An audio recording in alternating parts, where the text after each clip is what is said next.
আমাদের আচরণে কষ্ট পেলে নিঃশর্ত ক্ষমা চাই, এই কথা বলেছেন বাংলাদেশ জামাতে ইসলামের আমির ডক্টর শফিকুর রহমান। তিনি আজকে একটি আবেগঘন মুহূর্ত কাটিয়েছেন। কেন তিনি আবেগঘন মুহূর্ত কাটিয়েছেন, চলুন এই ভিডিওটি সম্পূর্ণ দেখলে আপনারা বুঝতে পারবেন যে কেন তিনি আজকে আবেগঘন মুহূর্ত কাটিয়েছেন। বাংলাদেশ জামাতে ইসলামী নেতাকর্মীদের কোনো আচরণে কষ্ট পেলে নিঃশর্ত ক্ষমা চেয়েছেন দলটির আমির ডাক্তার শফিকুর রহমান। দলটির মৃত্যুদণ্ডপ্রাপ্ত নেতা এটিএম আজহারুল ইসলাম খালাস দেওয়ার পর মঙ্গলবার জামাত ইসলাম এর আমির সংবাদ সম্মেলনের দেশবাসীর কাছে এই আহ্বান জানিয়েছেন। তিনি ডক্টর শফিকুর রহমান বলেন, আমাদের কোনো আচরণে কোনো পারফরমেন্সের কষ্ট পেলে থাকলে আমাদের ক্ষমা করে দেবেন। মানুষ আমরা কেউ ভুলের ঊর্ধ্বে না। দল হিসেবে আমরা দাবি করি না যে আমরা ভুলের ঊর্ধ্বে,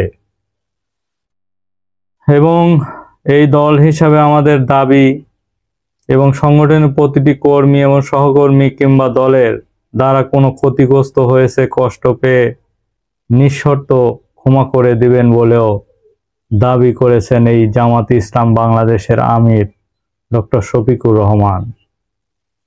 তিনি মনে হচ্ছে যে একটি বিশাল যুদ্ধ জয় করেছেন, এরকম একটি উক্তি করেছেন আজকে এই উক্তিটি করার কারণ আছে। তারা একের পর এক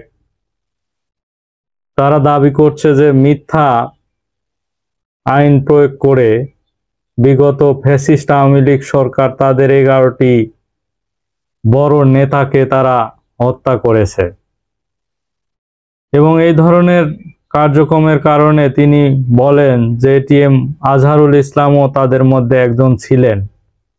কিন্তু অনেক আইনি লড়াই করে ফ্যাসিস্ট হাসিনা চলে যাওয়ার পর তারা দাবি করছে যে ন্যায্য আইন বা ন্যায্য বিচার পেয়েছেন তারা। এই দাবি করে তারা একটি আবেগঘন মুহূর্ত কাটাচ্ছেন। তিনি বলেন, বিপদ ঘাড়ে নিয়ে আমরা চেষ্টা করেছি দেশবাসীর বিপদে আপদে পাশে থাকার, এমনকি ফ্যাসিস্ট সরকারের বিদায় নেওয়ার পরেও আমরা চেষ্টা চালিয়ে যাচ্ছি আমাদের শহীদ পরিবার, আহত পঙ্গু ভাই বোনদের পাশে থাকার।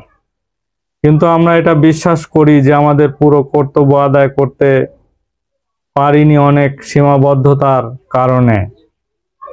তিনি আরো বলেন, দেশবাসীর সমর্থন এবং সহযোগিতা দেশের সেবা এবং দায়িত্ব আমাদের উপরে আসে, এবং আমাদের প্রতিশোধের রাজনীতির আমরা অবসান ঘটাবো এবং বৈষম্য রাজনীতি অবসান ঘটাবো ইনশাআল্লাহ। এই ধরনের মন্তব্য করেছেন। সংবাদ সম্মেলনে তিনি আরো বলেন, শেখ হাসিনার স্বৈরাচারী আমলের পাতানো আদালতেও মিথ্যা সাক্ষীর মাধ্যমে দলটির 11 জন দায়িত্বশীল ব্যক্তি জুডিশিয়াল ফিলিং হয়েছে।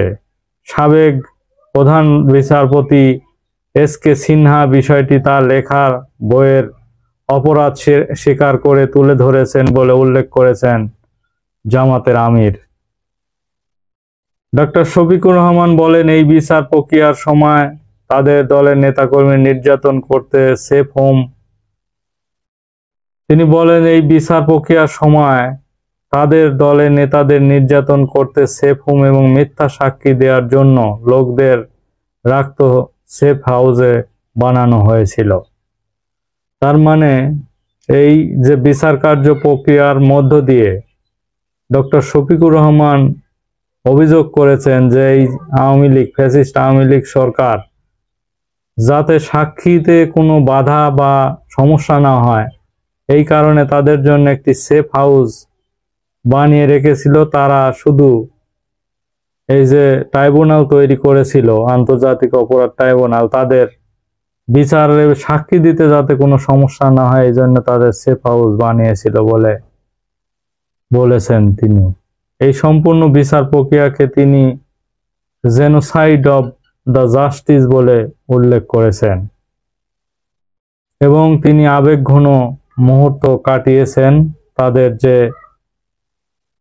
একটি নেতাকে মুক্তি দেওয়া হয়েছে, এটিএম আজহারুল ইসলামকে খালাস পেয়েছেন, তিনি বেকসুর খালাস পেয়েছেন। এই কারণে তিনি আবেগঘন মুহূর্ত কাটিয়েছেন। দেখা যাক তাদের শেষ পর্যন্ত রাজনীতি কোন দিকে যায়, এটি সময় বলে দেবে। ধন্যবাদ সবাইকে।